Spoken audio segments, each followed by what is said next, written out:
Bueno, hermanos, sois unos valientes, para estar aquí esta mañana con el día de perro que hace.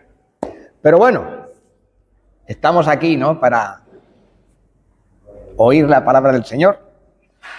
Y creo que eso es motivo suficiente para, a pesar de la lluvia, el viento y lo que haga, estar aquí congregado. Vamos a abrir nuestras Biblias, por favor.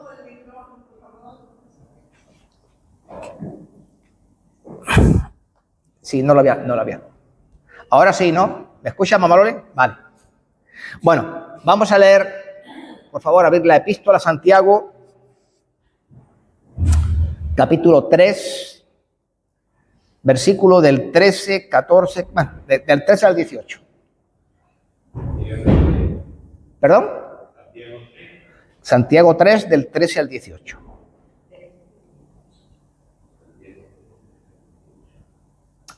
¿Estamos ahí?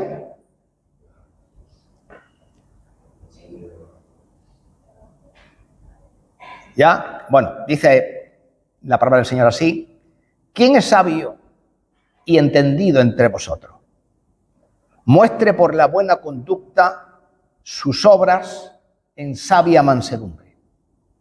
Pero si tenéis celos amargos y contención en vuestro corazón, no os jactáis ni mintáis contra la verdad. Porque esta sabiduría no es la que desciende de lo alto, sino terrenal, animal, diabólica. Porque donde hay celos y contención, allí hay perturbación y toda obra perversa. Pero la sabiduría que es de lo alto es primeramente pura, después pacífica, amable, benigna, llena de misericordia y de buenos frutos, sin incertidumbre y sin hipocresía. Y el fruto de justicia se siembra en paz para aquellos que hacen la paz. En alguna manera creo que la predicación de hoy va a entroncar con lo que Ricardo ha estado dando en la escuela dominical. En alguna manera. Por lo menos acerca de lo que decía Juan, ¿no? Hoy vamos a hablar de la sabiduría. Y ya desde antiguo, la sabiduría siempre era algo muy apreciado. Por eso, Cicerón, que supongo que ese nombre os suena, era un filósofo romano del siglo I, dijo que la sabiduría es el mejor don de los dioses. Y el rey Salomón, escribiendo sobre ella en el libro de Proverbios, en el capítulo 4 y versículo 7, dijo: sabiduría, ante todo, adquiere sabiduría, y sobre todas tus posesiones adquiere inteligencia. Así que está claro que tanto Cicerón como Salomón entendían y sabían, ¿no?, que la sabiduría era algo más importante que todas las posesiones. Y el propio Santiago, en su carta, en el capítulo 1, dice: y si alguno de vosotros tiene falta de sabiduría, pídala a Dios, el cual da a todos abundantemente y sin reproche, y le será dada. Muy bien, supongo que todos nosotros tenemos una idea intuitiva de lo que es la sabiduría. ¿Pero qué significa ser sabio? ¿Os lo habéis preguntado alguna vez? Porque para Dios, para este mundo, decimos que una persona es sabia cuando tiene un gran conocimiento sobre una o sobre varias materias. Y también lo solemos decir de esta manera: este tío es una eminencia, ¿verdad? Alguien que sabe mucho. Pero para Dios esto no es así. Porque una persona puede tener muchísimo conocimiento sobre muchos temas, pero eso no significa que sea sabia necesariamente. Y por el contrario, una persona puede ser relativamente inculta y, sin embargo, ser una persona sabia. Entonces, ¿qué es la sabiduría? Ya lo hemos visto, que lo ha dicho Santiago en el primero de los versículos que hemos leído. La capacidad de aplicar la verdad a la vida cotidiana. No se trata de cuánto sabes. Se trata de la capacidad de traducir lo que sabes en acciones y decisiones correctas. Los antiguos hebreos comprendían que la sabiduría no era algo intelectual. Comprendían clarísimamente que residía en el comportamiento. Y para ellos, el mayor necio era quien, conociendo la verdad, no la aplicaba en su vida. Y entendían la sabiduría como la capacidad de vivir una vida recta y justa. Y por supuesto, la Biblia tiene muchísimo que decir sobre la sabiduría, su naturaleza y su aplicación a la vida diaria. Y así, en el Nuevo Testamento, Pablo nos dice quién es la fuente de la verdadera sabiduría. Y en 1 Corintios 1:24 leemos: Cristo es poder de Dios y sabiduría de Dios. Y más adelante en el versículo 30, mas por él estéis vosotros en Cristo Jesús, el cual os ha sido hecho por Dios sabiduría, justificación, santificación y redención. Así que ya estos versículos nos están diciendo que la verdadera fuente de la sabiduría, hermanos, es el Señor Jesucristo. Y cuando no estamos en el Señor Jesús, está claro que tampoco somos sabios. Y entonces, conocer a Jesús es la diferencia entre una persona sabia y una persona instruida. Creo que ya podemos hacer la distinción entre una cosa y otra. Porque se puede ser muy instruido, ¿no? Pero ser un absoluto mentecato. Yo conozco algunos. Bueno, vamos a dejar ese tema. Y para vivir con sabiduría,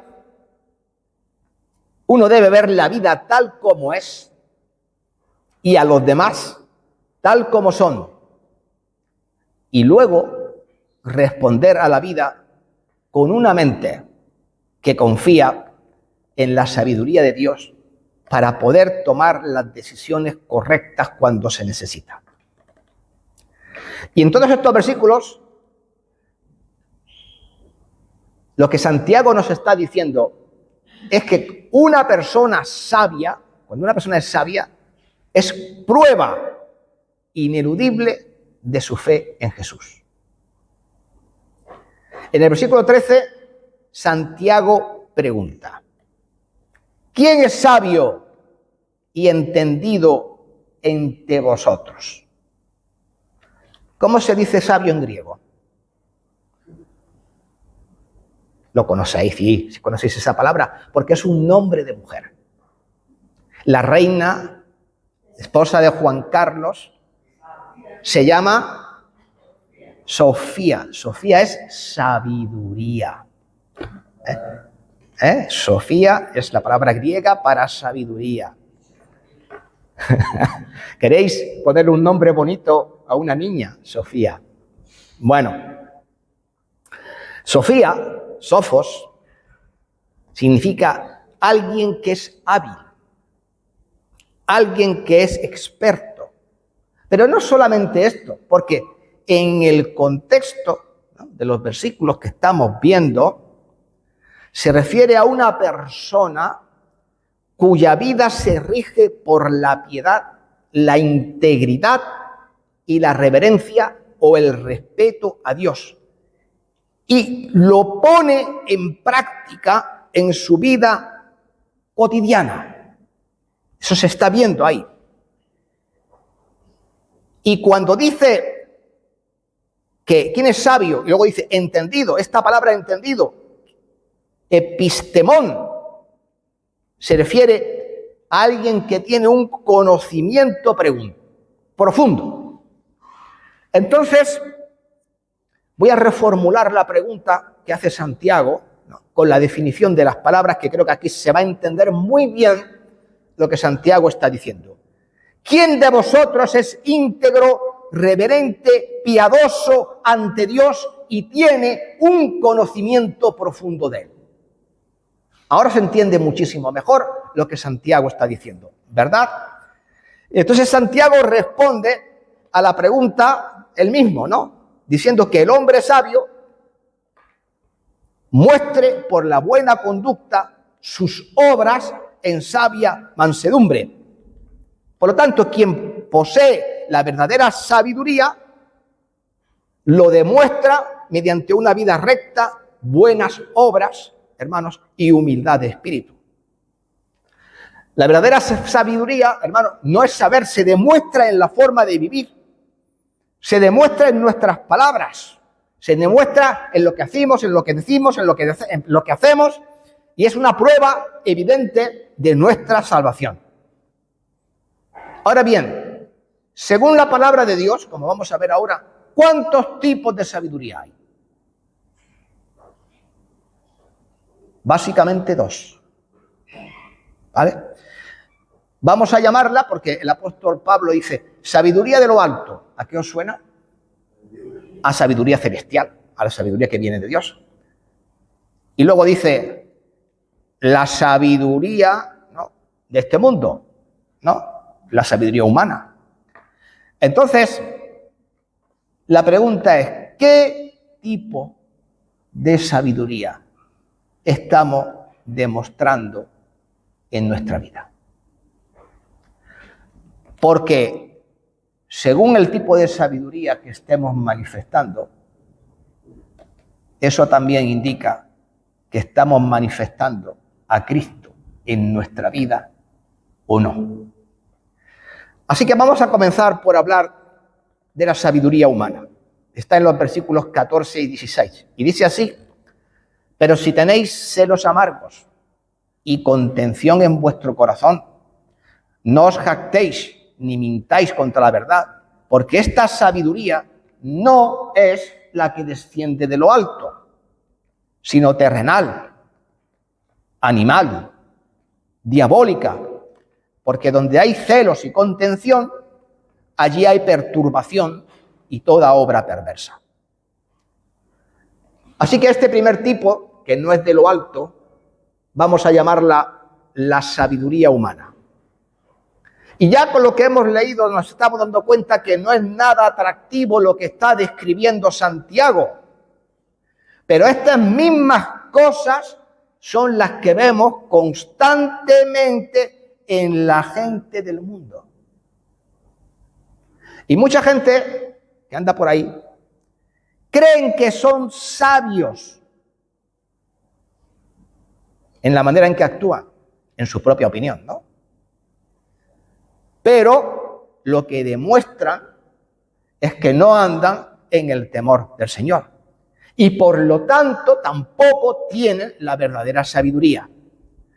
Y vamos a examinar palabra por palabra lo que Santiago está diciendo acerca de este tipo de sabiduría humana. Porque ahí dice Santiago, menciona los celos amargos y las contiendas.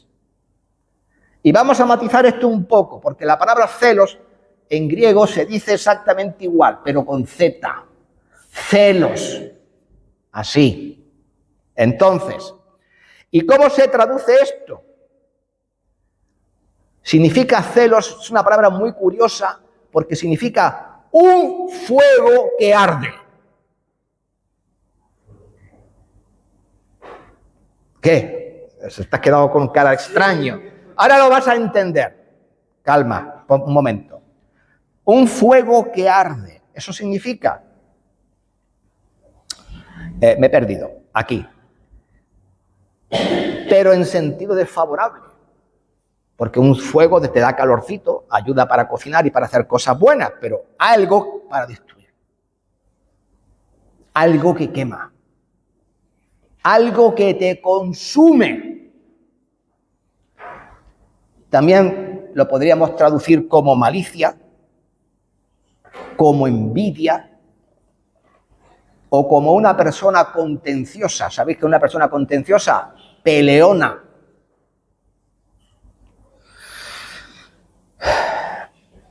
Y creo que eso ya lo dice todo.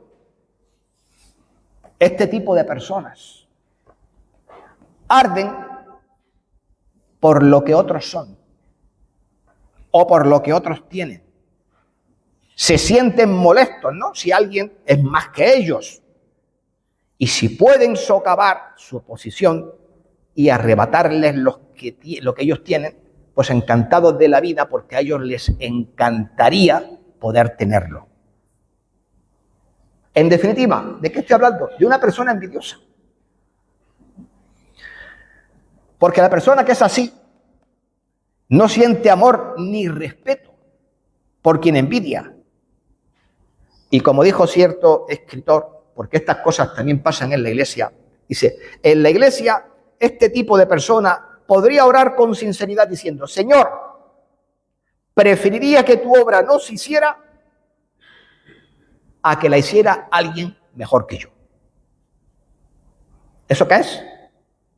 Tengo celos de cómo predica, tengo celos de cómo enseña, tengo celos de cómo evangeliza, tengo envidia de esta persona. ¿Y cuál es el hermano gemelo de la envidia o de los celos? No, la contienda. La contienda, la pelea, la lucha. Y esta palabra, en griego también, hoy lo siento mucho, va a haber muchas palabras en griego. Pero es que quiero que entendamos lo que Santiago está diciendo. Y dice, esta palabra es epiteia. Y significa ambición egoísta. Porque este tipo de personas lo que tienen es un deseo de ser más que los demás, de priorizarse a sí mismo. Y si vais al diccionario Strong, este que está, donde podéis buscar las palabras en griego y en hebreo, y os explica qué significa, dice lo siguiente acerca de epiteia, ¿no? Egoísta mercenario. Ya te das cuadrado. ¿Cómo que mercenario? Claro que es un mercenario, porque el mercenario no lucha por amor a su patria. ¿Por qué lucha? Por dinero. Es un vendido. Es un vendido a su ambición y a su egoísmo, ¿no? Que busca el beneficio propio sin importar lo que también la otra vertiente de la palabra contención tiene, la discordia que provoca. Porque te puedes imaginar que la persona que es objeto de la envidia de esta persona, siempre va a haber ¿qué? Pugnas, lucha, roces. Y Pablo, para que veáis que esto se puede dar, no solamente en el mundo, en las empresas, en el trabajo, no, estas cosas se pueden dar en la iglesia, sí, por supuesto, porque como bien decía nuestro hermano Ricardo, tenemos una naturaleza carnal que sigue viviendo dentro de nosotros y de vez en cuando asoma la patita y hace acto de presencia. Y entonces el apóstol Pablo escribió en la carta a los Filipenses, capítulo 1, versículos 15-16. Algunos a la verdad predican a Cristo por envidia y contienda, pero otros de buena voluntad. Los unos anuncian a Cristo por contención, no sinceramente, pensando añadir aflicción a mis prisiones. O sea, había gente, de verdad, que se ponía a predicar el Evangelio con la sanísima intención de hacerle la puñeta al apóstol Pablo. Esto resulta realmente increíble. Lo atacaban y buscaban posicionarse a sí mismos dentro de la iglesia por encima de él. ¿Qué trajo esto a la iglesia? Una bendición tremenda. He dicho que si he hecho una burrada, no sé, me parece que no estoy atento, parece que estoy un poco dormido. He dicho que esto trajo a la iglesia una bendición tremenda. No, esto trajo divisiones en el seno de la iglesia. Y esto mismo pensaba Santiago cuando escribe: algunos en la iglesia se promocionan a sí mismos, denigrando a otros, y para colmo se jactan. Dice, no os jactéis, ¿no? Por eso dice, dejaros de jactaros y no mintáis contra la verdad. En palabras fáciles de entender, le está diciendo, deja de actuar como si tú actuases con sabiduría divina, porque lo que estáis haciendo es actuar con sabiduría humana. Y por cierto, también le dice que todas estas envidias y contiendas provienen del corazón. Para un hebreo el corazón es la mente, no está refiriéndose al músculo cardíaco. Entonces el Señor Jesús dijo, porque del corazón salen los malos pensamientos, los homicidios, los adulterios, las fornicaciones, los hurtos, los falsos testimonios, las blasfemias. Y este tipo de actitudes ya os lo podéis imaginar también. La sabiduría humana adopta una filosofía clara. Primero yo, después yo, y si queda algo, para mí también. Creo que esto es así. Así es nuestro mundo. Y todas las divisiones, las discordias, las guerras, los conflictos que hay. ¿Por qué son? Porque siguen este mismo tipo de sabiduría humana. Primero yo. Los Estados Unidos. America first. Con el señor Trump. Ahí está. Lo estamos viendo todos los días. ¿No? Y ahora me quiero quedar con Groenlandia. Bueno, eso está demostrando clarísimamente lo que estoy diciendo. Y en el versículo 15 Santiago dice, porque esta sabiduría no es la que desciende de lo alto. Y ahora fijaros toda la clase de piropos, ¿no?, con la que la califica. Animal, no, terrenal, animal y diabólica. Como no proviene del cielo, evidentemente proviene de la naturaleza humana caída, en última instancia, ¿de quién proviene? Del diablo. Y entonces Santiago la describe con todas estas palabras que voy a explicar qué significan. Animal, esa palabra en griego es subjikos, y esta palabra significa gobernado por una naturaleza sensual. Alguien que está sujeto a sus apetitos y pasiones y deseos corruptos. Eso es lo que está diciendo con animal. No que sea un animal, sino que se deja gobernar por sus pasiones. Y como este tipo de sabiduría está ligada al mundo, se opone evidentemente a la verdadera sabiduría que es piadosa. La sabiduría humana es carnal y describe una forma humana de ser ligada al pecado y no a la verdad. Y cuando Pablo habla del hombre natural, en la Biblia utiliza esta misma palabra, subjikos, y dice así, pero el hombre subjikos, o natural, o animal, no percibe las cosas que son del Espíritu de Dios, porque para eso son locura. No las puede entender porque se han de discernir espiritualmente.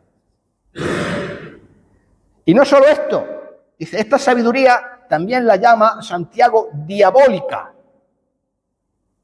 Demonios, ¿no?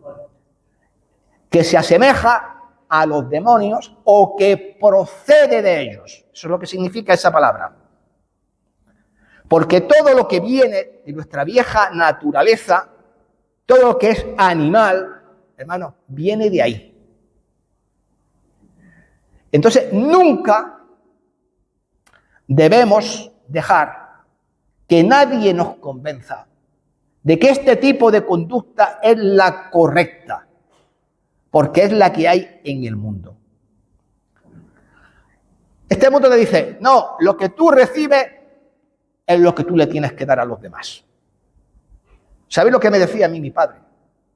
En este mundo hay que tener vista larga, paso corto y mala leche. ¿Eso qué es? Lo que estoy diciendo. La sabiduría animal. Si tú me haces a mí un mal, yo te lo voy a devolver triplicado.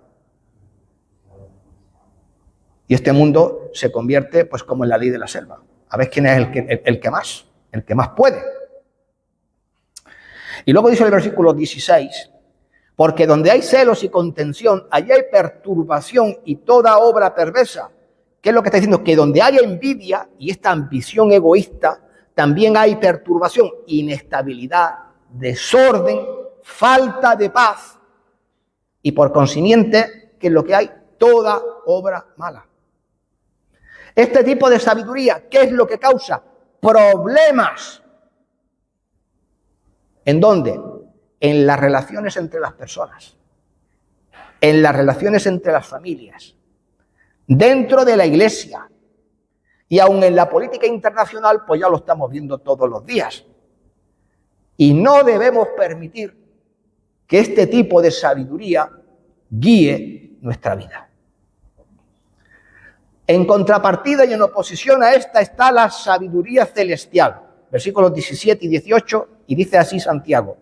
Pero la sabiduría que es de lo alto es primeramente pura, después pacífica, amable, benigna, llena de misericordia y de buenos frutos, sin incertidumbre ni hipocresía. Y el fruto de justicia se siembra en paz para aquellos que hacen la paz.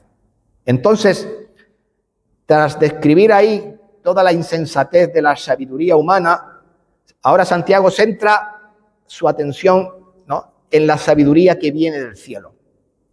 Y describe la clase de sabiduría que Dios da, ¿no?, y la llama así, sabiduría celestial. Vamos a analizar la descripción que Santiago hace de la misma. Y vamos a ver por qué razón, evidentemente, es muy superior a la otra. Porque ya en sus orígenes ya no es ni terrenal, ni animal, ni diabólica, y por lo tanto proviene de Dios. No nace del corazón del hombre, sino del corazón de Dios. Y entonces, por esa razón, Santiago dice que la sabiduría celestial es pura. Creo que no hace falta decir mucho más, porque lo que está diciendo es que está libre de toda impureza, libre de todo pecado, porque cuando una persona se acerca a Jesús y éste transforma su vida, ¿qué es lo que ocurre? Su corazón se purifica y resulta en una vida transformada, piadosa, reverente a Dios, respetuosa con los demás. Entonces un hijo de Dios deja atrás la carnalidad, el orgullo, la codicia, que todas esas cosas, como hemos visto, son la base de la sabiduría humana.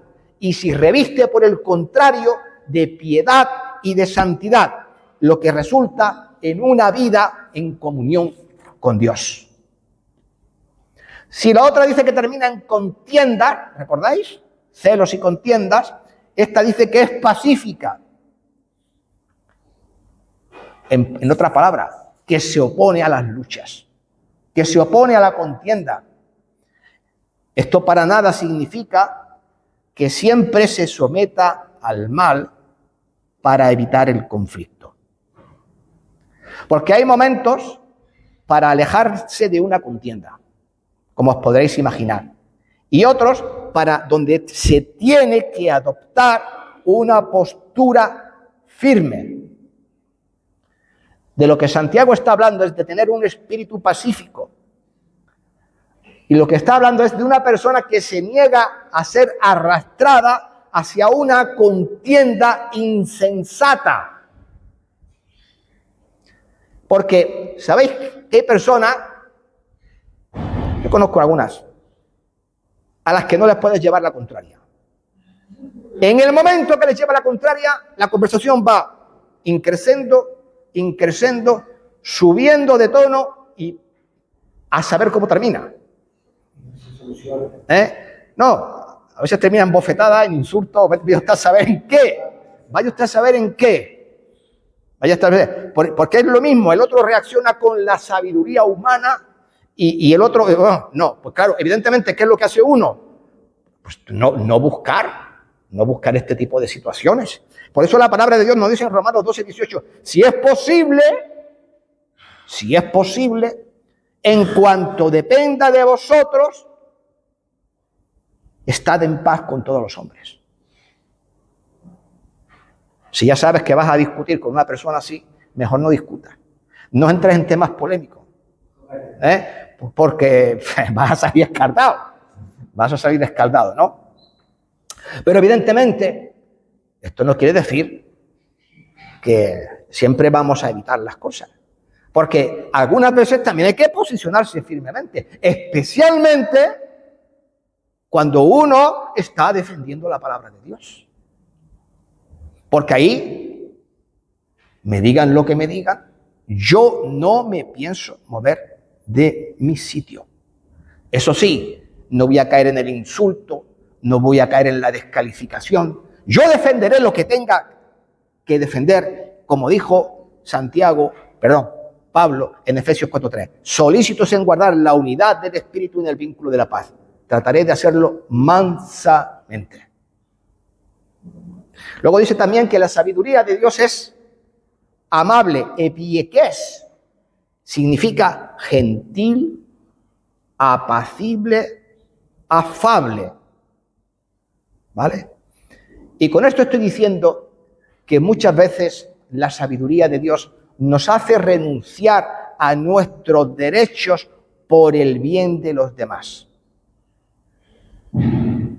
Bien, vamos a poner una situación para ilustrar esto. Imagina que alguien te ha insultado. Evidentemente, ¿quién no te dice que tú tienes el derecho a responderle a esa persona? Pero ahora, imagínate negándote a pasar al contraataque. Y en cambio, actúas demostrando ser tolerante a pesar de la ignorancia de esa persona. Y en lugar de atacarle, encuentras la manera de ser amable y considerado con aquel que te ha hecho daño. Pues eso es de lo que está diciendo Santiago. Eso es la sabiduría celestial. Porque se necesita una persona con humildad para hallar el camino correcto en un momento de conflicto. Y conflicto vamos a tener todos tarde o temprano. Este tipo de respuesta requiere que dejemos de un lado nuestros sentimientos y busquemos lo que es santo y agrada a Dios. También dice que la sabiduría celestial es benigna, eupites. Y supongo que por benigno nosotros entendemos una cosa, pero en griego está expresando otra cosa completamente distinta. Esa palabra, benigno, es una persona buena, benigno. ¿Es eso lo que está diciendo? No está diciendo eso. Eupité significa literalmente bien persuadido. Dicho de otra manera, dispuesto o predispuesto a aceptar y a ceder. Y lo voy a decir de otra manera que lo vais a entender, mucho mejor. La sabiduría celestial es lo opuesto a la terquedad. Porque cuando alguien tiene sabiduría celestial, está dispuesto a escuchar. Se puede razonar con una persona sabia. ¿Sabéis por qué? Porque está dispuesta a admitir sus propios errores. Y la persona sabia, eso es lo que está diciendo aquí, tiene un espíritu dócil y no está dispuesta a generar disputas. También dice que la sabiduría celestial está llena de misericordia. Y eso se traduce fácilmente en tener compasión, porque la persona que tiene sabiduría celestial es compasiva y está dispuesta a perdonar incluso a la gente que le hace daño. Ofrece perdón en lugar de ira o represalia. Y no solo perdona, sino que está dispuesta a ayudar incluso a la gente que lo necesita. Y su amor por Dios se manifiesta, como ya hemos visto esta mañana, también en la escuela dominical, en su amor por los demás. Porque la persona que no ama y no perdona no es sabia.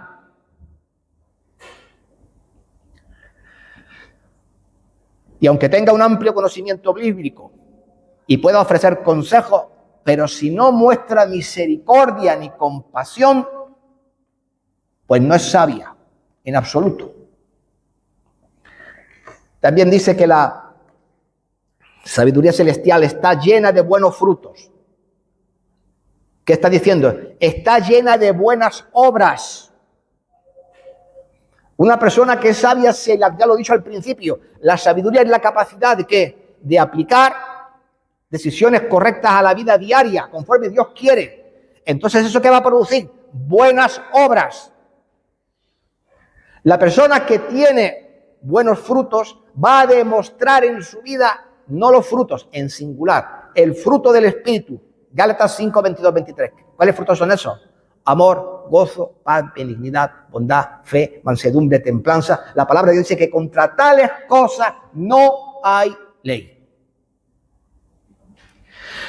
Pero las buenas obras también son siempre el resultado de una verdadera salvación. ¿Sabéis lo que dijo Santiago? Tú tienes fe y yo tengo obra. Muéstrame tu fe sin tus obras y yo te mostraré mi fe por mis obras. Yo te voy a demostrar lo que yo creo por lo que yo hago. Pero también, Pablo dijo, porque hechuras suyas somos criados en Cristo Jesús para buenas obras, las cuales Dios preparó de antemano para que anduviésemos en ellas. También dice que la sabiduría celestial es sin incertidumbre, adiacritos. Y eso significa que no tiene dudas y que no tiene vacilaciones. Aquí, en el contexto, se refiere a una persona que actúa bajo principios,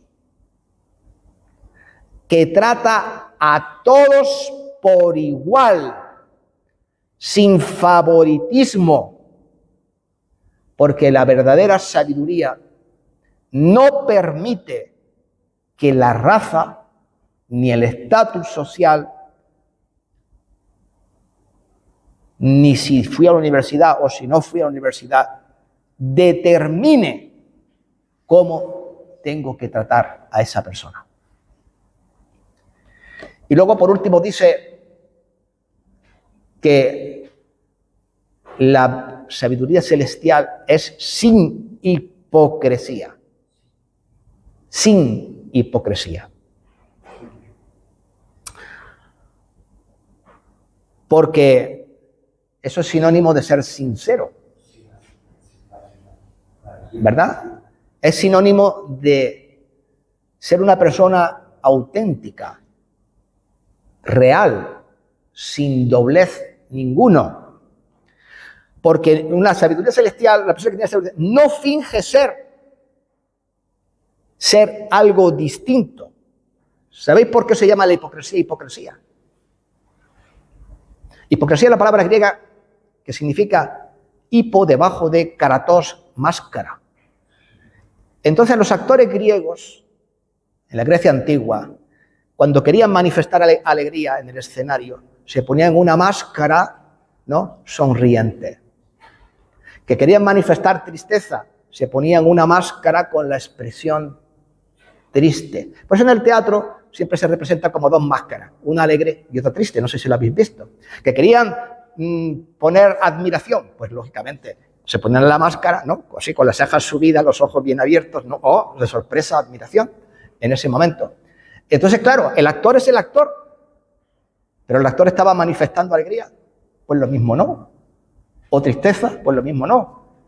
O admiración, no. ¿Por qué? Porque estaba hipócratos debajo de la máscara.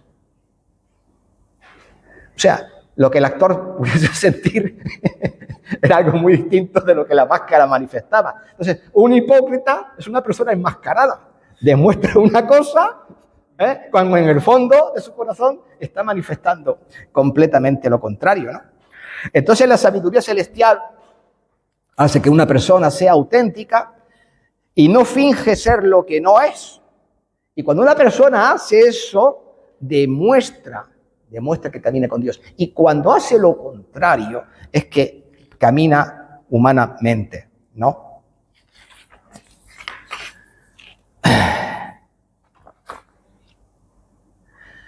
Y ya finalmente, después de haber compartido Santiago todas estas cosas, muestra el resultado de la sabiduría celestial en el versículo 18. Dice, y el fruto de la justicia se siembra en paz para aquellos que hacen la paz. Dicho de otra manera, más fácil de entender.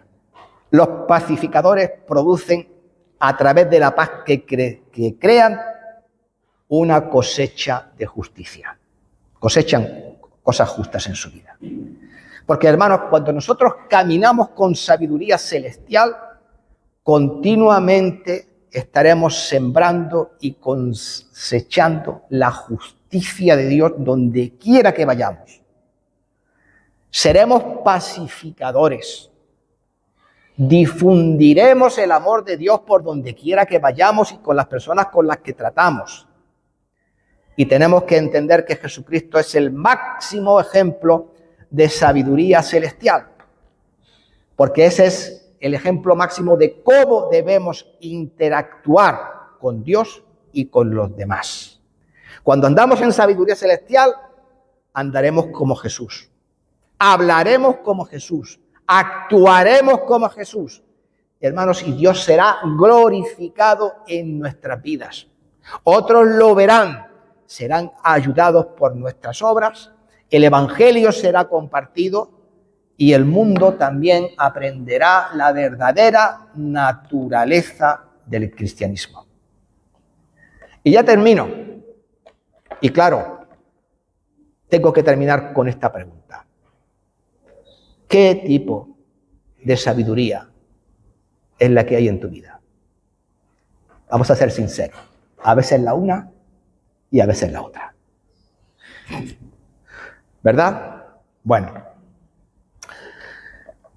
Entonces, ¿qué pasa? ¿Andas con sabiduría humana? A veces sientes envidia de los demás, creas conflictos, causas divisiones, vives según tus sentimientos, tienes dificultades con eso del primero yo, después yo y si queda algo para mí también, porque estas, no lo olvidemos, son las características de la sabiduría humana. Y Santiago quiere que sepamos que los que andan así y viven según sus inclinaciones naturales demuestran que no tienen a Jesús en su vida. Digo lo de Juan, ¿vale? Porque esto una vez ocurra no significa que no está Dios en tu vida. Los que viven perpetuamente en este estado de cosas sí que demuestran que no tienen a Dios en su vida. Y por el contrario, ¿andas en la sabiduría celestial? ¿Tu vida se caracteriza por el amor a Cristo? ¿Estás lleno de compasión y de buenas obras? ¿Eres una persona auténtica y no eres un hipócrita? ¿Eres un pacificador? ¿Eres una persona razonable que escucha a los demás? ¿Tus motivos son puros? ¿Tu vida muestra el fruto del Espíritu? Porque estas son las características de la sabiduría celestial. Así que cuando una persona demuestra tener sabiduría celestial, demuestra que pertenece a Jesús y que vive para Dios. Demuestra que está dispuesto a adorarle, obedecerle y amarle desinteresadamente a Él como a los demás. Y son un reflejo del Señor Jesús en este mundo. Pues que Dios permita que podamos ser así. Amados hermanos, que el Señor os bendiga.